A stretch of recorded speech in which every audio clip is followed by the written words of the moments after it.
What's up guys, my name is Matt, and over the last week I posted Destiny 2 content on a near daily basis, and for most of those videos, I had nothing but positive things to say about Destiny 2. But if you couldn't already tell by the title, I do have concerns based on what we've seen so far for Destiny 2. And of course, the counter argument to that is that we've seen hardly anything. We've only seen one story mission, one strike, and one game mode on one PvP map. And the rest that was shown at the reveal was merely teasers. And while I can agree with that statement and hope that as more information about Destiny 2 surfaces, that these concerns I'm about to present to you go away. But with that said, let's get into this. My first concern is fairly common among many people, and that of course is the lack of customization within subclasses. I'm not entirely sure where I heard this or if it's entirely correct, but I remember hearing someone say that each subclass in Destiny 1 has 256 builds to choose from, and Destiny 2 only has 36. And this is where many people stop and start griping about the lack of customization, but my concern goes one step further. As many of you may or may not know, I've played a ton of Diablo 3, nearly 3,000 hours to be exact. And when it comes to Diablo 3, while more than 36 options, you had to choose 6 skills of about 30, each with about 5 modifiers. And because of this, if this was the only thing that made your Diablo 3 character unique, I can see where the complaints that the Destiny community has when it comes to the new subclasses. But what made each character and build unique in Diablo 3 was the gear, and this is where my concern lies for Destiny 2, and is whether or not the gear has enough build-defining perks on them to make a difference. So it's not the lack of customization within subclasses, but instead, if that lack of customization spills over into the gear, creating a stagnant Crucible meta or a boring endgame loot grind because nothing matters. From there, this leads me to my second concern, and this is the one that could easily be squashed by Bungie, seeing as they gave us no information on them during the reveal. But those being adventures, lost sectors, and treasure maps. Anyone that watches my channel regularly knows that I can't really complain about the endgame grind. I'm known for doing thousands of patrols, hundreds of strikes, and multiple hundreds of endgame PvE activities such as Archon's Forge. And anyone could easily argue that for me and my channel, more stuff to do is all I need.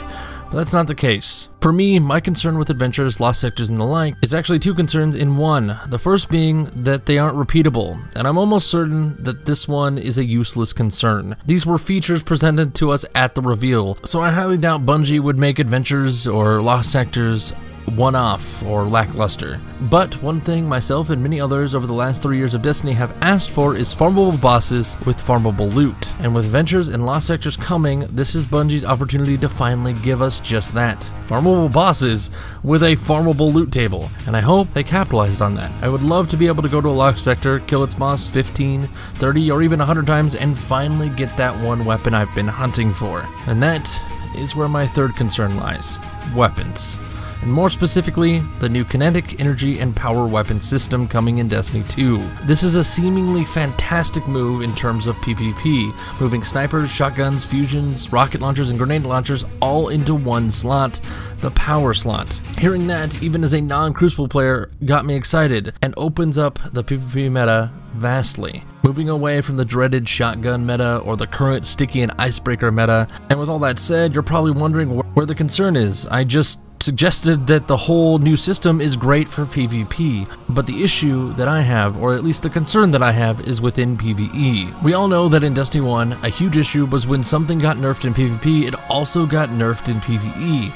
And that's my concern with this new system. I hope Bungie has listened and finally separated PvE and PvP balancing. As a primarily PvE player, knowing that not only can I not have a sniper and a rocket launcher equipped at the same time, but on top of that, there's potential that they will still balance PvE and PvP in the same blanket fashion as they have in the past. I don't want me and my clanmates to one day to be able to breeze through the raid in Destiny 2 only to have a patch come along designed to shift and balance the PvP meta that in turn inadvertently breaks a key weapon in my clan's raid strategy. And speaking of clans, this is exactly where my fourth concern lies. Simply put, I'm worried that the new clan system and guiding games are simply nothing more than a hype driver with lack of meaningful rewards and functionality. Don't get me wrong, we finally have an in-game LFG, and this is a great move on Bungie's part. It's something we asked for more than I think anything else, but in the same light, those of us that have used third-party LFG sites not only have great stories where we met lifelong friends, but also an equal, if not larger amount of horror stories. My main concern is that if my clan regularly participates in guiding games, that we will not be rewarded for doing so within the new clan leveling system, and furthermore, that those rewards, if we do get them, whether or not they're enticing enough for us to keep wanting to use the new feature. And my final concern is very simply the possibility that Bungie didn't take any risks. No one can argue that year 1, 2, and 3 was spent fixing a ton of minor issues, and I worry that Destiny 2, in its development, the focus was fixing major issues and no boundaries were pushed. I just hope that Bungie didn't create a lot of the same, but instead pushed for something new. With all that said, I'll go back to what I said at the beginning of the video. We've only seen one story mission, one strike, and only one game mode on one PvP map, and the rest that was shown at the reveal were merely teasers. And there's a good chance that everything I'm currently worried about will go away before launch. And of course, I do want to hear your concerns down in the comments. Are my concerns too far out there? Am I worrying about things that I shouldn't? Do you guys agree, or do you guys have concerns that I didn't mention? Let me know. And of course, here's the part where I do my generic YouTuber outro, where I mention the description and the links within. The first link is a link to the Multilux Community Discord server. If you haven't joined already and that interests you, the link is always in the description. And the second link is a link to my Twitch channel, where I stream Destiny regularly and soon Destiny 2. So if you'd like to come hang out in the streams, be sure to follow the stream. And with all that said, that's all I got for you guys today. So I'm gonna get out of here, say my name is Matt, and I'll see you guys next time.